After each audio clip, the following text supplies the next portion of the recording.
नमस्कार, आप देख रहे हैं the fourth state news network. इस वक्त मैं टीएस वज़ीर साहब जो है उनके घर के बाहर खड़ा हूं। आज सुबह एक बड़ा दुखद समाचार जो है निकल कर सामने आया था कि जम्मू की आवाज़ कहे जाने वाले जो जम्मू की आवाज़ उठाते थे, जम्मू के हर एक मुद्दे को जो है ज़ोर शोर से उठाते थे, उनका निधन हो चुका है। और उनकी डेड बॉडी जो थी वो दिल्ली से मिली थी। और कहीं ना कहीं अगर बात करें, बहुत कद्दावर नेता थे। हर बार जम्मू की कोई भी प्रॉब्लम होती, जम्मू के लोगों के कोई भी इश्यूज़ होते थे, उनको लेकर बात करते थे, जम्मू की आवाज़ को जो है आगे लेकर जाते थे, जम्मू की आवाज़ जो है उठाते थे। और इस सब पर मेरे साथ बात करने के लिए इस वक्त मौजूद हैं रतनलाल गुप्ता जी, जो सीनियर लीडर हैं नेशनल कॉन्फ्रेंस के, और के साथ साथ ट्रांसपोर्ट एसोसिएशन की तरफ से जो प्रेसिडेंट हैं वो भी मौजूद हैं। तो सबसे पहले मैं रतनलाल गुप्ता जी से पूछना चाहूँगा, सर कितना बड़ा आघात ये है नेशनल कॉन्फ्रेंस के लिए? देखिए, आज की ये जो दुखद खबर है सुन के पूरे जम्मू में एक बहुत दुख का वातावरण सा बन गया है। ना सिर्फ नेशनल कॉन्फ्रेंस को बल्कि ट्रांसपोर्टर्स, इनकी जो समाजी ऑर्गेनाइजेशंस हैं, मजहबी ऑर्गेनाइजेशंस हैं, तमाम ही सोसाइटी को एक बहुत बड़ा घाट लगा है और बहुत बड़ी कमी महसूस होगी। मैं समझता हूँ ये खला जो है वो पूरा बहुत मुश्किल होगा। वो एक नहायत ही अजीम तरीन लीडर थे जम्मू के, निर्दयता से बात करते थे।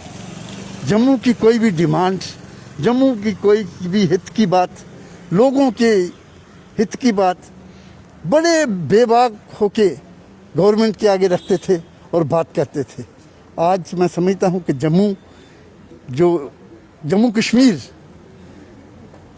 एक बिल्कुल, मैं समझता हूँ कि अब क्या बताएं कि उनकी जो बरादरी है वो, मेरे पीछे आप देखेंगे तो पूरी बरादरी यहाँ इकट्ठी हुई है। उनकी बरादरी को जो घात लगा, जो ट्रांसपोर्टर्स की आवाज़ जो बंद हुई है, ख़त्म हुई है, नेशनल कॉन्फ्रेंस का जो एक सतून था वो आज हमारे दरमियान नहीं रहा है। अब पहली तारीख को ही, हमारी फर्स्ट तारीख को यहाँ पे जनाब उमर साहब और डॉक्टर फारूक साहब आए थे, उन्होंने मीटिंग ली थी, तो मेरे साथ बिल्कुल बैठे थे और पूरा दिन हम आपस में बातचीत करते रहे। लेकिन बदकिस्मती, किसी को क्या पता कि अगला कदम क्या होगा, आगे क्या होगा, ये भगवान ही जान सकता है। लेकिन मैं समझता हूँ ये जो एक कमी महसूस होगी जम्मू के आने वाले, जम्मू कश्मीर में एक बहुत बड़ी कमी महसूस होगी।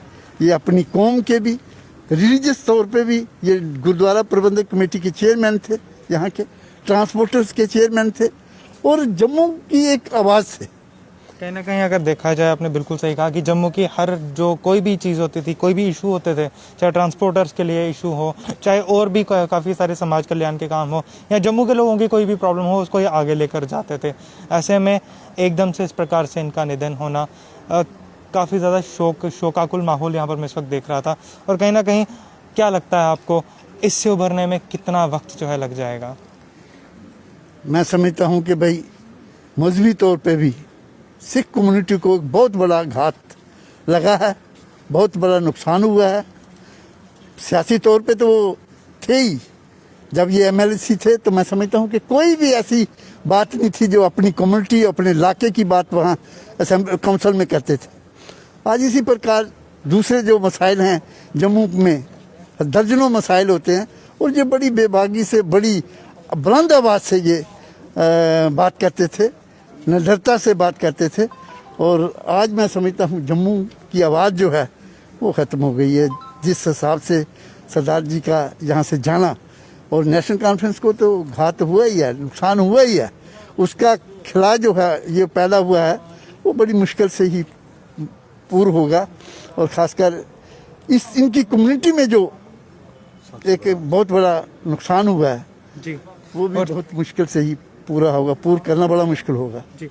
और साथ ही साथ जिस प्रकार से कुछ इस प्रकार की खबरें भी निकल कर आ रही हैं कि इनका जो है मर्डर किया गया है, तो उस पर आप क्या कहना चाहते हैं कि अगर ऐसा कुछ है तो नेशनल कॉन्फ्रेंस किस प्रकार से इन्हें इंसाफ दिलाने के लिए आगे काम करेगी, और किस प्रकार से आप क्या कहना चाहेंगे कि जो अगर इनका मर्डर हुआ भी है तो जिन्होंने किया है उन्हें किस प्रकार से सज़ा दिलाई जाएगी? नेशनल कॉन्फ्रेंस का इसमें क्या रोल रहेगा?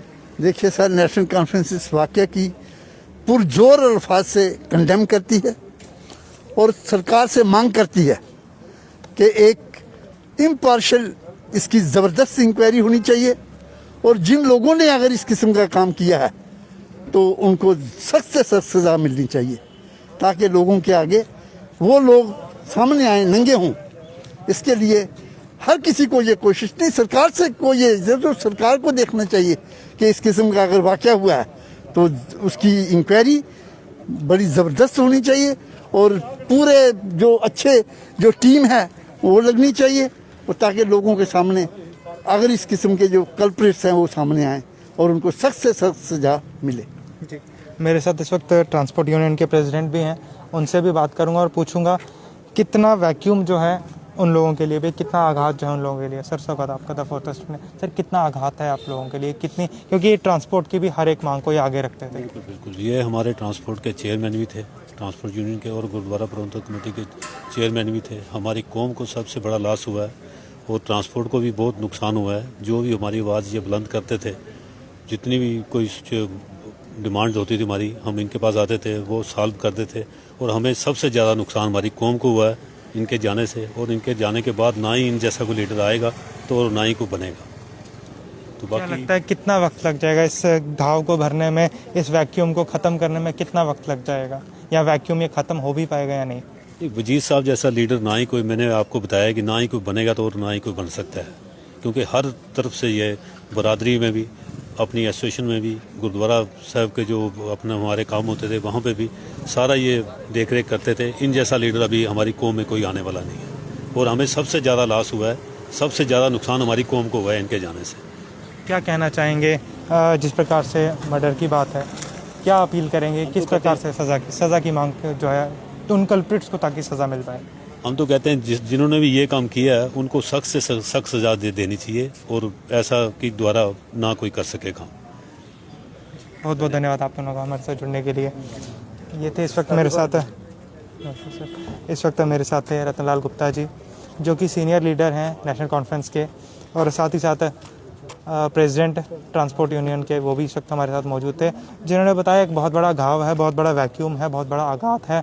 चाहे सिविल सोसाइटी की बात करें, चाहे फिर नेशनल कॉन्फ्रेंस की मैं बात कर लूँ, पॉलिटिकल जगह पर भी अगर देखें, नेशनल कॉन्फ्रेंस के लिए भी एक बहुत बड़ा आघात है और कहीं ना कहीं पॉलिटिकल वैक्यूम एक बहुत बड़ा क्रिएट होगा और आने वाले वक्त में बहुत मुश्किल होगा इस वैक्यूम को भरना, क्योंकि एक बहुत कद्दावर नेता थे, जम्मू की आवाज़ उठाने वाले नेता थे और जम्मू के लोगों की आवाज़ जो आगे रखते थे। और अगर आपको मैं अभी इस वक्त बताऊँ, इस वक्त हम उनके घर के बाहर ही हैं, जहाँ पर अगर आप देखेंगे अब हर जगह पे सिर्फ आपको दिखेंगे लोग आते हुए, लगभग। अब देखिए, मैं आपको विजुअल्स भी अगर दिखाऊं तो सिर्फ यहाँ ही नहीं, ये घर के अंदर का हाल है, ये भी मैं आपको दिखा देता हूँ किस प्रकार से हर कोई उनके घर पर आया हुआ है।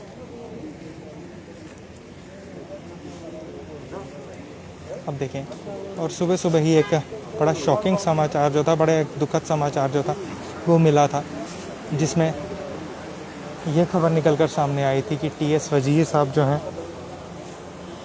उनकी रहस्यमय परिस्थितियों में बॉडी जो थी वो दिल्ली से बरामद हुई थी।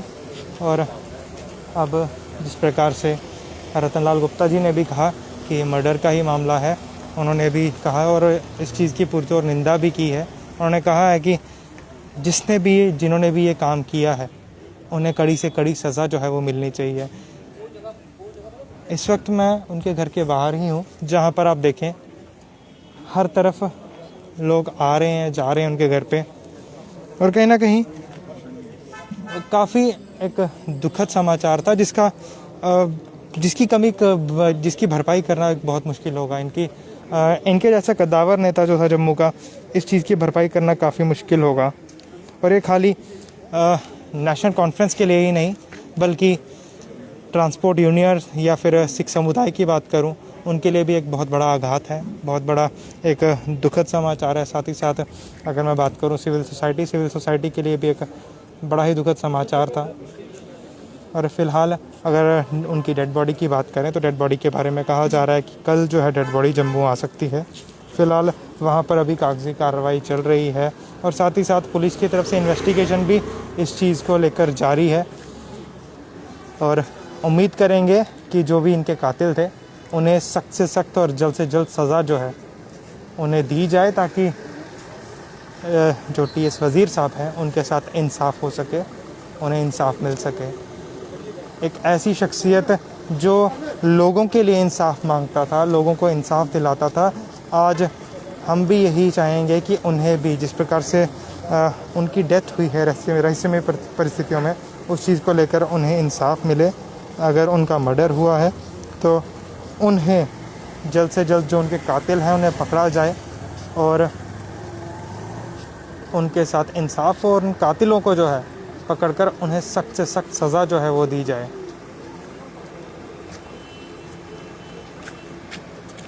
ये विजुअल्स है आप देख रहे हैं इस वक्त गाड़ियों में जो है, चाहे कई लोग, बहुत सारे लोग अभी भी आ रहे हैं। अभी भी इस तरफ भी मैं आपको दिखा दूं उनके घर के बाहर कितना रश है, और उस तरफ से भी मैं आपको दिखा दूं कई सारी गाड़ियां अभी भी आ रही हैं इनके घर पर शोक प्रकट करने के लिए। फ़िलहाल यहाँ से इतना ही, इजाज़त लूँगा आपसे फ़िलहाल के लिए। और अपडेट्स के लिए आप बने रहें the 4th estate news network के साथ। मुझे दीजिए इजाज़त। जय हिंद, जय भारत।